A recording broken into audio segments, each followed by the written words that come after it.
Welcome to this episode of Washington in Focus. I'm your host, TJ Martinell. With me is our reporter, Tim Klauser. And there's an effort to transition Spokane from housing first to treatment first model for addressing homelessness. And it's running into some snags. Tim, what's going on? Yeah, so there was an effort. Some are saying that that effort is now over. Others are saying that it may continue, but it's on pause for right now. But essentially, about a year ago, in August of 2025, President Donald Trump, just weeks earlier, had released this executive order condemning housing first, which is this practice we see in addressing homelessness, where government organizations will prioritize giving homeless individuals taxpayer subsidized housing without any preconditions like sobriety or participating in treatment. Now, they say it's evidence based. It's been in place for years, and the amount of homelessness has just increased over time. So people are arguing that, maybe we should change towards a treatment first approach instead of spending all this money on housing with people refusing to go into treatment or not complying with those conditions. Let's get them into treatment first and then get them into housing afterwards and help them address what the critics or some of these other players might call the root cause of homelessness. So after that executive order came out last year, this group in Spokane County, a commercial property developer, Sheldon Jackson, Chud Wendell, the executive director of the Hudson settlement. You had the Spokane County prosecutor, the sheriff, and a few others. They put together this memorandum of understanding, which was non-binding. It didn't commit any funding. It was essentially just this regional agreement that they wanted everyone in the county to sign, all the jurisdictions. So the small towns, the little cities, and then you have the main three players, Spokane County, the city of Spokane, and the city of Spokane Valley. They wanted everyone to sign it and essentially say, hey, we're going to emphasize treatment first. We want to get people into treatment. We're kind of straying away from housing first. This is going to be the direction we go forward. This is going to be kind of the basis of how we go about enforcement and spending our resources on addressing homelessness. Well, by last October, they had a draft put together and started circulating it. They got almost everyone in the county, all these jurisdictions, to sign on, except those main three players, the city of Spokane, Spokane Valley, and Spokane County. And those three are largely responsible for submitting these federal applications for funding from the U.S. Department of Housing and Urban Development. So they didn't sign it. So now there's this concern that, HUD's going to put out a new funding availability next month. And it could potentially include some funding rules that they tried to implement last year that were blocked by the courts, which reduce how much money you can spend on permanent housing and raises the bar for treatment services. So they're essentially saying, this is how much you're paying on housing right now. This is how much you're paying on treatment. We want to flop those or flip them or find somewhere in between. So put more of an emphasis on treatment services. So this memorandum of understanding was a way to tell the federal government, hey, we're not about housing first. We're in line with the Trump administration, and we want to fund treatment services. But they couldn't get everyone to sign on time. So essentially, the group sent a letter to HUD this week saying, hey, we feel like we failed in this effort. Not everyone signed on, but this MOU, if it does nothing else, it essentially puts everyone's position on record as to where they stand with housing Yeah. first. It seems like that's been this ongoing debate, and not just in Spokane, but elsewhere, about, you know, how do you treat the homelessness problem? Do you treat it as a housing problem, or do you Mhm. treat it as a substance abuse problem? And, there's like you were saying, people who like, oh, let's get them into housing. And then there's others saying, no, we need to get them into treatment. So it's,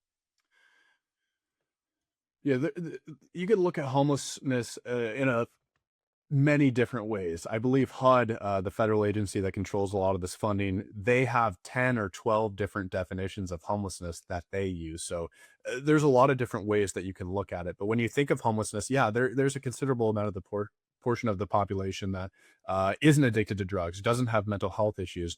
But those aren't the people that you think of when you think of homelessness. You think of the person that's sitting in the gutter on the side of the street, passed out, potentially overdosing. You think of people holding foil, smoking drugs in the middle of the morning, wrapped in a blanket in a 50-degree weather or less. Those are the cases you think of where it's causing disorder or impacting the public. Uh, that's what this MOU is going after. Uh, it's not saying that, hey, they're someone homeless. Uh, they don't use drugs, but we need to put them in treatment. They're saying, look, when you think of homelessness, this is the population you think of. Yes, we want to get people into housing, but if you're homeless because you're addicted to drugs, then you need to get into treatment. And that's essentially what this MOU Yeah. is saying. I think what's also interesting is that this expectation, and you can debate it, but the fact that taxpayers are the ones expected to pay for this stuff. And so it would seem like what taxpayers think matters because, they're the ones who are being forced to pay for it. And so they're the ones who should be able to look at it and say, well, what's actually going on? Are we getting the results that we want? And, it's interesting how taxpayers, people who are responsible and who are going to work, working jobs, paying their bills, paying taxes, they're having to basically foot the bill for other people's substance abuse. And that it just creates it. It's not like nonprofits are dealing with this on their own. This isn't like the Red Cross or some charities. This is people going to governments and saying, we want taxpayers to basically cover the cost of dealing with this issue. And so it just really emphasizes the fact that, this is the cost of homelessness, whether it's driven by substance or whatever problems, it's concerning to taxpayers because they're the ones who are expected to pay for it. And so the question is, how long are they going to be expected to pay? At what point is the issue going to get solved? Because, man, how many years have we been talking about homelessness in Washington State? Yeah, and generally, when you're asking taxpayers to pay for something, they're going to expect a return on their investment, and that's hard to do in situations with Housing First, where there's no preconditions for sobriety and treatment, especially if drug use is what's causing them to be homeless at that point.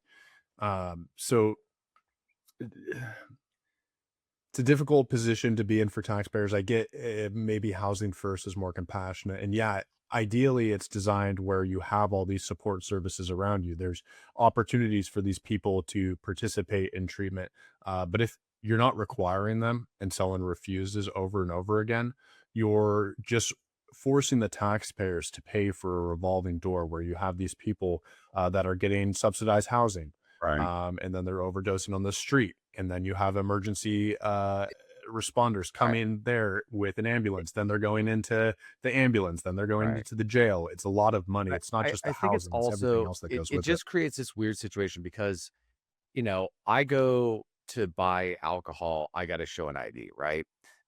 We are big about like not giving selling alcohol to minors.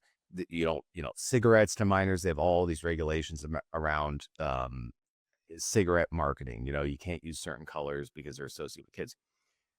But then they turn and see if if fentanyl is your preferred poison, you're going to get subsidized. You're going to have people giving you detoxing, that overdose medicine or whatever. You're literally going to have people pamper you. And I think that that's the other issue is, when dealing with, they call it homelessness, but the question is, why are they homeless? And if the issue is that they're a drug addict, it, it really does raise the question of what message are we sending by how we're dealing with this? Because what it's basically saying is, hey, you can go don't work a job, get addicted to fentanyl, and someone else is going to take care of you and cover the cost. That taxpayers will pay for your life. And if you overdose, there will be people there to make sure that get the medicine you need, and you're not held accountable to anybody. That could be a really tempting prospect for somebody who's living on hard times, right? So there's that's the other thing that's going on is what message is being conveyed by how taxpayers are being forced to address what they call homelessness. But what in many cases are people who are, they don't have a home because they're addicted to fentanyl or some other drug. So, Yeah. And it begs the question. I mean, if you're homeless, obviously you don't have a place to stay generally at night, but putting someone in a government subsidized or taxpayer subsidized housing unit, that doesn't necessarily solve the issue of what's making them homeless.